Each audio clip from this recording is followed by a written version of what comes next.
وش يعني لك أنك تشوف هادف بهذا الإخراج بهذا الحضور لحد اللحظة؟ تعرف أكثر من 4 ساعات أو 5 ساعات وما زال نفس الجمهور. تحية كبيرة للجمهور في حد ذاتهم، بارك الله فيكم لحد اللحظة. إسلام، وش يعني لك هذا الشيء؟ وش تشوف في أنه الخطوات القادمة اللي لازم نديرها هدف إن شاء الله؟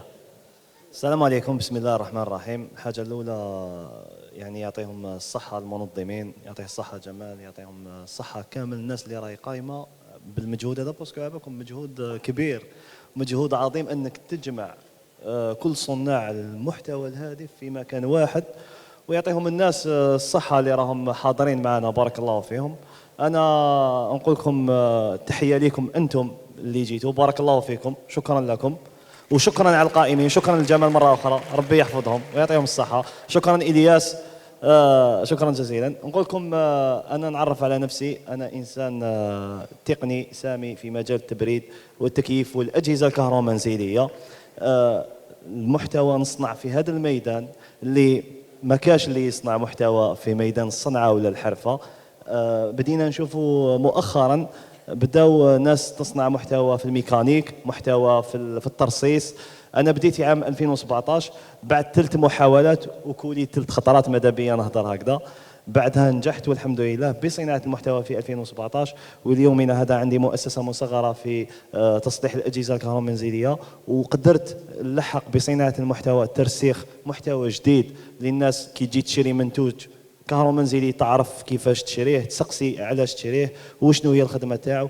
قدرت نرسخ ثقافه الاجهزه الكهرومنزليه عند بزاف ناس اللي يتبعوا المحتوى تاعنا، والحمد لله قدرنا مام نأثروا على شباب اللي خرج في السيام وخرج في الليسي، ومام اللي جاب دبلوم في الجامعات. كاين انا عندي عمال معايا جامعيين وداروا الميتي هذا والحرفه هذا، وقدرنا نحييو الحرفه هذا. كما قالوا كاين ناس راح يموتوا الصنعات، ولكن بصناعه المحتوى جددنا فكره الصنعه هذه وخليناها محبوبه عند بزاف شباب اللي ولاو يديروا تكوينات في الميادين تاع الصنعه والحرفه، ويولوا دي زونتربرونور ويخدموا ويفتحوا ابواب ويفتحوا عائلات، والحمد لله ربي وفقنا. انا نقول لكم كلمه فقط، شدوا في احلامكم وحلموا، باسكو الصح كاع راه في الحلم. ولما تحلم وتدافع عن الفكره تاعك وتصنع المحتوى، وانا ماذا بيا في الجزائر والله العظيم الجزائر محتاجه لكل ميدان، في كل ميدان يعني يصنع محتوى، لانه المحتوى هذاك راح ينور الشعب، ينور الافكار، يخلي الافكار تتبادل. انا تلاقيت بزاف ناس يعرفوني انا ما نعرفهمش، وانا نعرفهم وهما ما يعرفونيش، لهنا هما صناع محتوى، ونقدروا ما نتبادلوا افكار بيناتنا كصناع محتوى ثاني هادف باش نمدوا افضل النتائج وافضل الصور في ابهى حله ان شاء الله لكم، وشكرا جزيلا.